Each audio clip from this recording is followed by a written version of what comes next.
Welcome to Huff Goes to the Movies. My name is Eric Huffman II. Most people call me Huff, and some people know that I love going to the movies. Fast 10 hits theaters on May 19th, and as part of this weekly series called Toretto Tuesdays, I have been revisiting every film in the Fast and Furious franchise leading up to the new film. And with this being the fourth installment of Toretto Tuesdays, I am of course talking about the fourth film in the series, Fast and Furious. And aside from the fact that all they did was remove "the" from the title, Fast and Furious serves as a bit of a soft reboot for the franchise. This is the film that brought back Vin Diesel, Paul Walker, Jordana Brewster, and Michelle Rodriguez.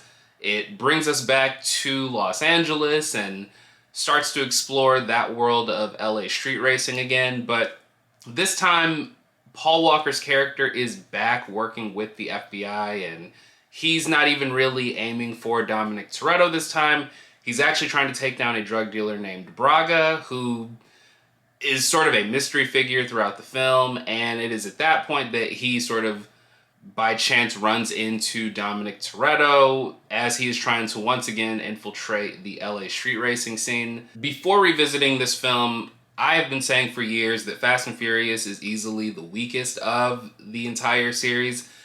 And part of that is because even though it does bring back the original cast and it does feel like a direct sequel to the first film, I just feel like this movie doesn't quite find the right tone to hit.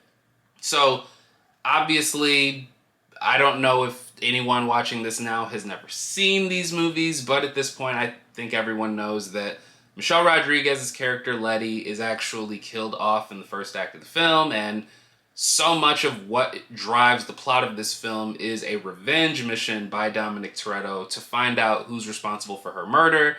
And so the film has a very sort of sad and somber tone to it, which doesn't quite fit for how goofy these movies had been up to this point. There is still a lot of fun to be had with the racing sequences and the action set pieces, but so much of this movie has our characters just being sad and being upset. And I think that it really makes the film drag in sections. But having Justin Lin come back from the Fast and Furious Tokyo Drift, as well as screenwriter Chris Morgan, I think this does start to fill out some of the gaps in the timeline of this series, and it starts to expand the world so that it makes sense why Dominic Toretto has connections literally all over the place. And as far as the action and the race sequences are concerned here, I do think they are mostly an improvement from the original films. The opening action scene that we get in this film is incredible. It involves them attempting to hijack these fuel tanks from a truck. It then does lead to a very ridiculous scene in which Dom and Letty have to somehow drive under a truck that is coming at them while also exploding.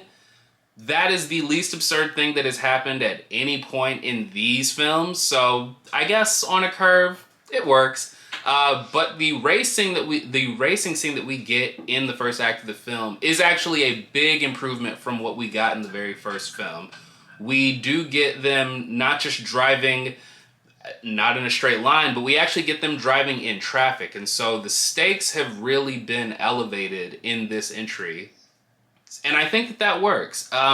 Fast and Furious is still the weakest entry in the series to me, but there are some things to admire here. And I think that having Justin Lin come back after having done Tokyo Drift does actually allow him to expand and grow as an action filmmaker. And I'm glad that he was able to take that chance. I'm glad that he was able to try some things here. And even though I don't think it really worked overall, the success of this film did allow them to continue, and I think that by the time he got around to Fast 5, he really felt a lot more at home in what to do with this series. So overall, Fast and Furious, not a very good time, but it does have some long-lasting contributions to the series, not just as far as the filmmaking is concerned, but this is also the film that introduced us to Giselle, played by Gal Gadot, and I think that her character actually becomes even more impressive and important, obviously,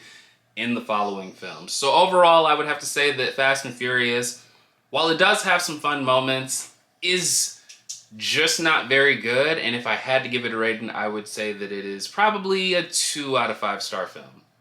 But that is just me. I know for a lot of people, having the original cast come back was a big improvement over Tokyo Drift. And so I'm curious to hear what your thoughts are about Fast and Furious and where it compares to the rest of the series for you.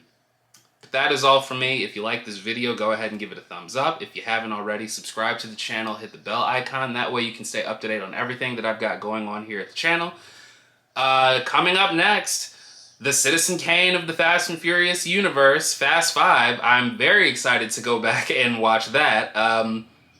I can't wait. And of course, if you have not already, you can check out the playlist that I have for Toretto Tuesday. That way you can see all the revisits that I've done of these films up to this point.